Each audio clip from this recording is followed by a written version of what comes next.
Depuis 2022, Léa Salamé est aux commandes de l'émission Quelle époque, diffusée sur France 2. Chaque samedi soir, en deuxième partie de soirée, la journaliste de Radio France reçoit des personnalités publiques pour évoquer des sujets politiques ou de société.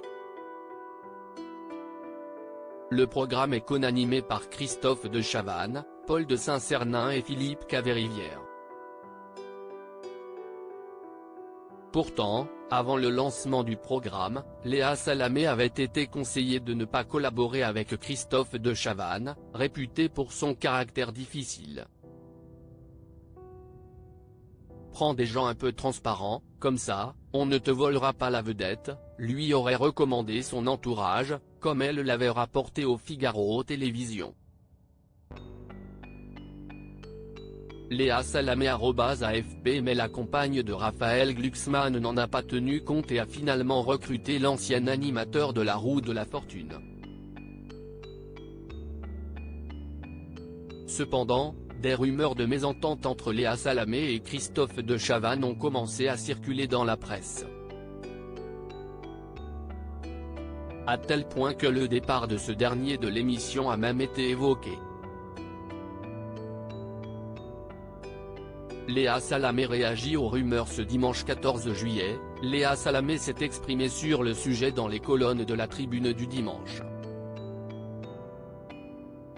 Et visiblement, elle s'entend très bien avec celui qui a le statut d'invité permanent, expliquant qu'il n'existe aucune tension majeure avec l'un des membres de son équipe.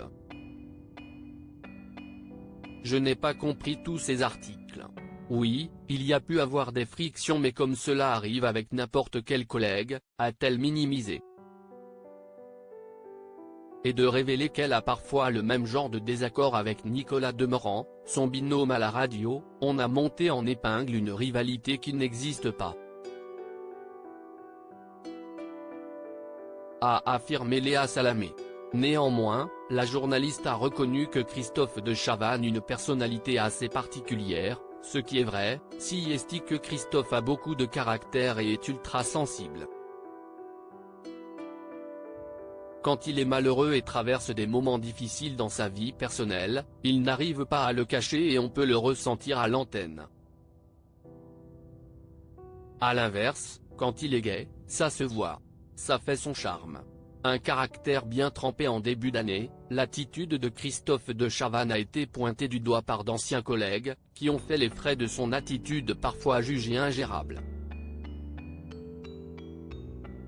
Ce qu'il a partiellement reconnu dans une interview accordée à Télé Loisirs le 3 février 2024. Aujourd'hui encore, les gens de France Télévisions doivent se dire que travailler avec moi doit être compliqué. Je ne suis pas simple mais pas ingérable non plus. Et l'âge m'a appris à être moins direct, s'était-il défendu. Christophe de Chavannes @coadic_bestimage. Cependant, Christophe de Chavannes n'en avait pas fini avec les déclarations à charge. Quelques jours plus tard, c'est Ness, son ancienne compagne, qui a dressé un portrait au vitriol de l'animateur sur le plateau de l'émission Face à Hanouna, diffusée sur C8.